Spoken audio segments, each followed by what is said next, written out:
For the past 28 years, songwriters from all over have gathered along the Gulf Coast of Alabama, Perdido Key, and Pensacola, Florida for the Frank Brown International Songwriters Festival, a festival that celebrates the work of some of the world's greatest songwriters and the art of storytelling. It's a special gift to write music.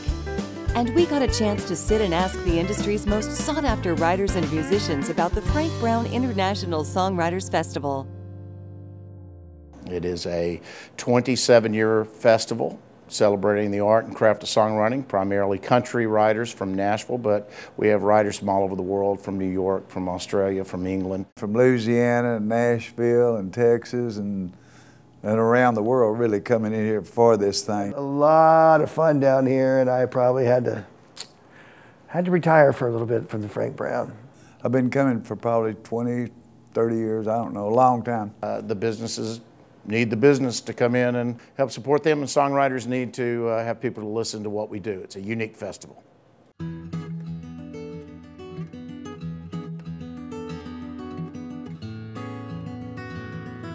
Frank Brown Festival started because during the winter, when things slowed down for us, Mr. Frank Brown, our night watchman, and our musicians, we would start gathering together on Sunday afternoons in the fall and the winter, and just we started playing music to Mr. Frank, showing him how much we appreciated him. So we've had up to almost 30 different venues in the Orange Beach, Gulf Shores, Pensacola, and Perdido Key areas where we just bring in together a lot of players and just try to show respect to people that create music. It's not the same anywhere else. It's nice to play because the venues here are listening rooms. Like the people are here to listen. You know, that's a really cool thing. So this is sort of like a crash course for the listener to pick out tunes that they like and to listen to the song for song's sake and really listen to the words and the story. You got your buddies in the audience sometimes, you know, and you're always figuring when are you playing? What time are you playing? You be playing, you know, and you see one of your buddies walk in the door, and it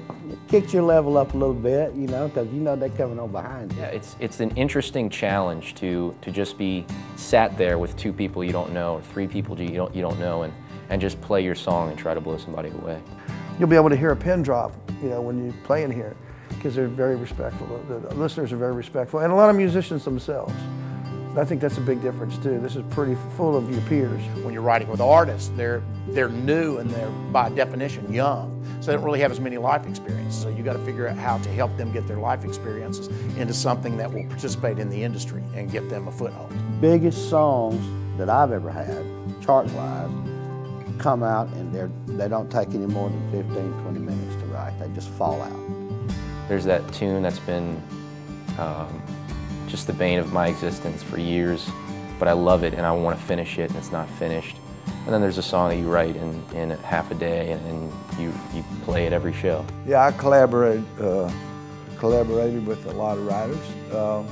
Curly Putman, we wrote, I don't know how many #1 hits Curly and I did. And it's funny because you can get some of my favorite songwriters that I wrote with, sit in a room and really want to write a song and not be able to come up with anything for a couple hours, and then on the way home give up, go home and say, hey, oh my gosh, something will hit you.